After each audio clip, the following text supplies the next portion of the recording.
Hi hello ನಮಸ್ಕಾರ ಎಲ್ರಿಗೂ. ಎಲ್ಲ ಹೇಗಿದ್ದೀರಾ? ನೀವೆಲ್ಲ ಆರೋಗ್ಯವಾಗಿದ್ದೀರಾ ಅಂದ್ಕೊಂಡು ಇವತ್ತಿನ ವ್ಲಾಗ್ ಸ್ಟಾರ್ಟ್ ಮಾಡ್ತಾ ಇದ್ದೀನಿ. ಇದು ಶುಕ್ರವಾರದಿಂದ ಸ್ಟಾರ್ಟ್ ಆಗ್ತಿರೋ ವ್ಲಾಗ್ ಆಗಿರುತ್ತೆ. ನಾನು ಇಲ್ಲಿ ದೇವಸ್ಥಾನಕ್ಕೆ ಹೋಗಬೇಕು ಅಂತ ಎಲ್ಲ ಪೂಜೆಗೆಲ್ಲ ರೆಡಿ ಮಾಡಿಕೊಂಡು ತೊಗೊಂಡೋಗ್ತಾ ಇದ್ದೀನಿ. ಹಣ್ಣು, ಹೂವು, ಕಾಯಿ ಮತ್ತು ಊದಿನ ಕಡ್ಡಿ. ಮಳೆ ಬಂದು ನೋಡ್ರಿ ಇಲ್ಲಿ ಎಷ್ಟು ಕೆಸರು ಆಗಿಬಿಟ್ಟೈತೆ.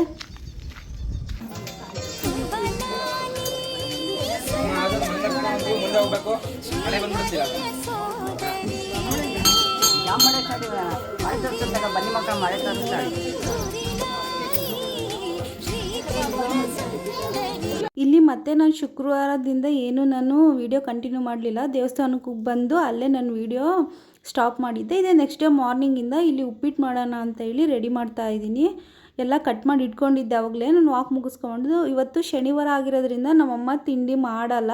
ಯಾಕಂದರೆ ದೇವ್ರ ಸಾಮಾನೆಲ್ಲ ತೊಳೆಯೋವಿರ್ತಾವಲ್ಲ, ಅವನ್ನೆಲ್ಲ ತೊಳ್ಕೊಂಡು ಅವರು ಎಲ್ಲ ಕ್ಲೀನ್ ಮಾಡ್ಕೊತಿದ್ರು. ನಾನೇನು ಮಾಡಿದೆ ಅಂದರೆ ವಾಕ್ ಮುಗಿಸ್ಕೊಂಬಂದು ಇಲ್ಲಿ ಬೇಗ ಆಗೋದು ಉಪ್ಪಿಟ್ಟಲ್ವ, ಅದಕ್ಕೆ ಬೇಗ ಉಪ್ಪಿಟ್ಟು ಮಾಡೋಣ ಅಂತೇಳಿ ಎಲ್ಲ ಕಟ್ ಮಾಡಿ ರೆಡಿ ಮಾಡ್ತಾ ಇದ್ದೀನಿ. ಕಟ್ ಮಾಡಿ ಇಲ್ಲಿ ಕೆಟಲ್ ಒಳಗೆ ಬಿಸಿನೀರು ಇಟ್ಬಿಡೋಣ ಅಂತೇಳಿ ಇಟ್ಟೆ. ಅದು ಕೆಟಲ್ ಏನು ಅಂದರೆ ಅದು ಹ್ಯಾಂಡ್ಲು ಸ್ವಲ್ಪ ಸ್ಕ್ರೂ ಲೂಸ್ ಆಗಿಬಿಟ್ಟು ಆ ಹ್ಯಾಂಡ್ಲ್ ಇಟ್ಕೊಂಡ್ರೆ ನೀರೆಲ್ಲ ಚೆಲ್ಲೋದಂಗೆ ಆಗುತ್ತೆ. ಮತ್ತು ಎಲ್ಲಿ ಕಾಲ ಮೇಲೆ ಬಿದ್ದುಬಿಡುತ್ತೆ ಅಂತ ನನಗೆ ಇಟ್ಕೊಳಕ್ಕೆ ಭಯ ಆಗುತ್ತೆ ಫ್ರೆಂಡ್ಸ್.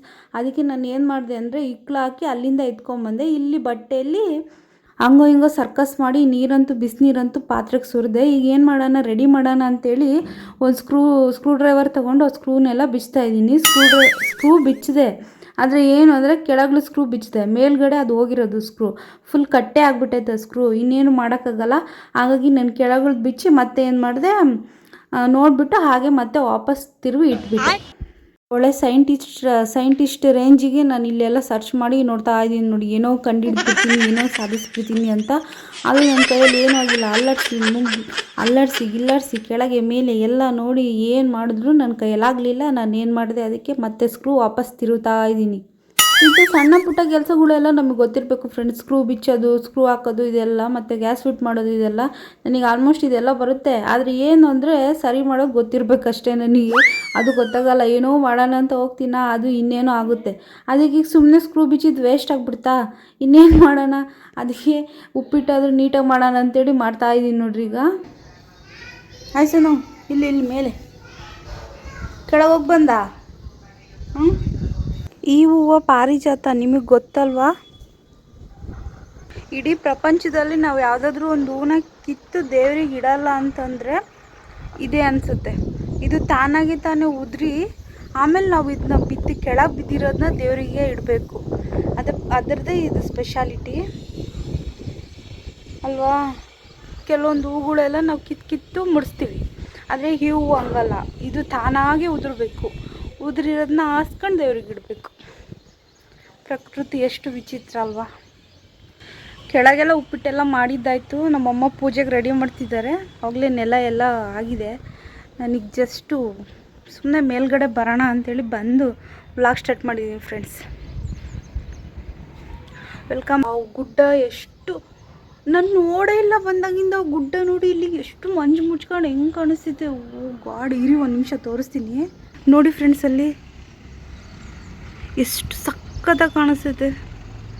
ಯಾವ ಚಿಕ್ಕಮಂಗ್ಳೂರಿಗೂ ಕಮ್ಮಿ ಇಲ್ಲ ಅಲ್ವಾ ನಮ್ಮ ದುರ್ಗ. ಅದು ಫೋನಲ್ಲಿ ಅಷ್ಟು ನೀಟಾಗಿ ಕಾಣಿಸ್ತಿಲ್ಲ, ಡೈರೆಕ್ಟಾಗಿ ಸಕ್ಕತ್ತಾಗಿ ಕಾಣಿಸ್ತಿದೆ ಇವು ಮಾತ್ರ. ನೋಡಿ ಒಂದು ರೌಂಡು. ಈ ಕಡೆ ಅಷ್ಟಾಗಿಲ್ಲ, ಅಲ್ಲಿ ನೋಡಿ ಬಿಸಿಲಿದೆ. ಈ ಕಡೆ ಸೈಡು ಮಳೆ ಬಂದು ಮಂಜು. ಒಂದೇ ಭೂಮಿ ಒಂದೇ ಆಕಾಶ. ಆ ಕಡೆ ಇದ್ದಿದ್ದು ಬಿಸಿಲು ಈ ಕಡೆ ಇಲ್ಲ, ಈ ಕಡೆ ಇದ್ದಿದ್ದು ಮಳೆ ಆ ಕಡೆ ಇದಾಗ್ತಿಲ್ಲ, ಬರ್ತಿಲ್ಲ ಅಲ್ವಾ? ಹೂವು ಪಾರಿವಾಳ ನೀರು ಕುಡಿಯಲ್ಲ ಅನಿಸುತ್ತೆ. ಹೂವು ಇದ್ರೊಳಗೆ ಹಾಕ್ಬಿಡ್ತೀನಿ. ಇದು ಜಾಸ್ತಿ ಹೊತ್ತು ಇರೋಲ್ಲ ಅಲ್ವಾ, ಬೇಗ ಬಾಡ್ಬಿಡ್ತವೆ ನೋಡಿ.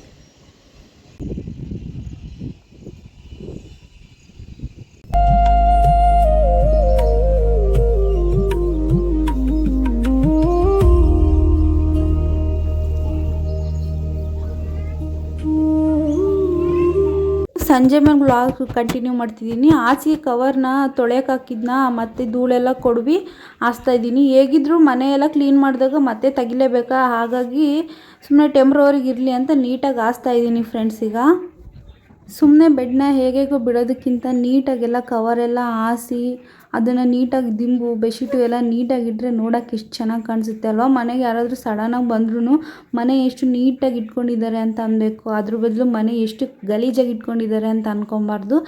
ಆ ಉದ್ದೇಶದಿಂದಾದ್ರೂ ನಾವು ನೀಟಾಗಿ ಇಟ್ಕೊಬೇಕು ಅಂತ ಪ್ರಯತ್ನ ಪಡ್ತಾನೆ ಇರ್ತೀವಿ.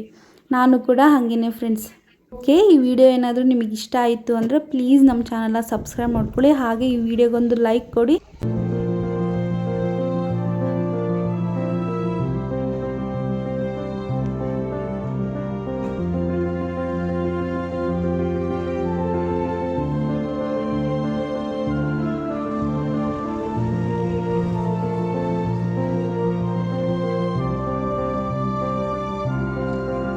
ಇಲ್ಲಿ ಏನು ತೋರಿಸ್ತಾ ಇದ್ದೀನಿ ಅಂದರೆ ಇದು ಕರ್ಗೆಡ್ಬು. ಹೋಳಿಗೆ ಮುಂದೆ ಹೂರಣ ಉಳಿದಿತ್ತಲ್ವ ಅದರಲ್ಲೇ ಕರ್ಗೆಡ್ಬು ಮಾಡ್ತಾ ಇದ್ದೀವಿ ಸ್ವಲ್ಪ.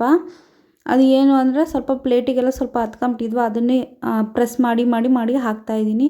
ಏನು ಅಂದರೆ ನೀನು ಈಗ ರೀಸೆಂಟಾಗಿ ಚಾನಲ್ ಓಪನ್ ಮಾಡಿ ಈಗ ವೀಡಿಯೋಸ್ ಮಾಡ್ತಿರೋದು, ಎಲ್ಲನೂ 100% ಬೇಕು, ಪರ್ಫೆಕ್ಟೇ ಬೇಕು ಅಂದರೆ ನಾನು ಕಂಪ್ಯೂಟರ್ ಅಲ್ಲ ಫ್ರೆಂಡ್ಸ್. ಈಗ ತಗೊಂಬಂದು ವೀಡಿಯೋನ ಚೆನ್ನಾಗಿ HD ಕ್ವಾಲಿಟಿಯಲ್ಲಿ ಕೊಟ್ಬಿಟ್ಟು ವಾಯ್ಸ್ ಓವರ್ ಕೊಟ್ಟು ಈ ರೀತಿ ವೀಡಿಯೋ ಮಾಡೋಕ್ಕೆ ನನಗಿನ್ನೂ ಬರಲ್ಲ. ನಾನು ಇನ್ನೂ ಈಗ ಸ್ಟಾರ್ಟ್ ಮಾಡ್ತಾಯಿದ್ದೀನಿ. ಸುಮ್ಮನೆ ವೀಡಿಯೋ ಕ್ವಾಲಿಟಿ ಚೆನ್ನಾಗಿಲ್ಲ, ಹಂಗಿಲ್ಲ ಹಿಂಗಿಲ್ಲ ಅಂತ ಹೇಳೋ ಬದಲು ಒಂದು ಸ್ವಲ್ಪ ಟೈಮ್ ಕೊಡಬೇಕಲ್ಲ. ನಾನು ಇನ್ನೂ ಈಗ ಕಲಿತಾ ಇದ್ದೀನಿ. ಎಲ್ಲನೂ ಕಲ್ತ್ಕೊಂಬರೋಕ್ಕೆ ನಾವೇನು ದೇವರಲ್ಲ, ಮೊದಲಿಂದನೇ ಕಲಿಯೋಕ್ಕೂ ಸ್ವಲ್ಪ ಟೈಮ್ ಆಗುತ್ತೆ. ಏನೋ 1000-2000 ವೀಡಿಯೋ ಹಾಕಿ ಆದ್ರೂ ಹಂಗೆ ಬರ್ತಿದ್ದಾವೆ ವೀಡಿಯೋ ಕ್ವಾಲಿಟಿ ಇಲ್ದಂಗೆ ಅಂದಾಗ ಅವಾಗ ಹೇಳಿದ್ರೆ ಒಂದು ಅರ್ಥ ಇರುತ್ತೆ. ಈಗ ಜಸ್ಟ್ ಒಂದು 150 ವೀಡಿಯೋ ಆಗಿಲ್ಲ, ಸ್ವಲ್ಪ ಕಲಿತಾ ಇರ್ತೀವಿ. ಆಗಲೇ ಬಂದು ಹಾಗೆ ಹಿಂಗೆ ಅಂತ ಹೇಳಿದ್ರೆ ಹೆಂಗೆ ಹೇಳ್ರಿ.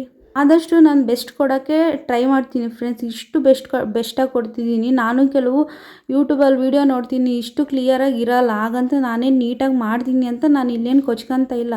ಆದರೂ ಕ್ಲಾರಿಟಿ ಬಗ್ಗೆ ಮಾತಾಡಿದ್ರು ಅಲ್ವಾ, ಸೊ ಹಾಗಾಗಿ ನಾನು ಇಲ್ಲಿ ಆ ವಿಷಯ ಹೇಳ್ಬೇಕಾಯ್ತು ಅಷ್ಟೇ. ಇಲ್ಲೆಲ್ಲ ನೋಡಿ ಹಪ್ಪಳ ಮತ್ತು ಉಳಿದಿರೋ ಹಿಟ್ಟಲ್ಲೆಲ್ಲ ಪೂರಿ ಎಲ್ಲ ಆಯಿತು, ಎಲ್ಲ ರೆಡಿ ಆಯಿತು. ಇವತ್ತು ಹೋಳಿಗೆ ಮತ್ತು ಹಪ್ಪಳ ಪೂರಿ ಎಲ್ಲ ರೆಡಿ ಮಾಡಿದ್ವಿ ಫ್ರೆಂಡ್ಸ್. ಈಗ ಮಧ್ಯಾಹ್ನ ಮಾಡಿದ್ದು ಮಸಾಲೆ, ಅದಕ್ಕೆ ಅನ್ನ ಮಾಡ್ಕೊಂಡು ಊಟ ಮುಗಿಸ್ಕೊಂಡ್ವಿ ಈಗ. ಓಕೆ ಫ್ರೆಂಡ್ಸ್, ಈ ವಿಡಿಯೋನ ನಾನು ಇಲ್ಲಿಗೆ ಎಂಡ್ ಮಾಡ್ತೀನಿ. ಸಬ್ಸ್ಕ್ರೈಬ್ ಮಾಡೋದು ಮರಿಬೇಡಿ, ಹಾಗೆ ಒಂದು ಲೈಕ್ ಮಾಡಿ ವಿಡಿಯೋಗೆ.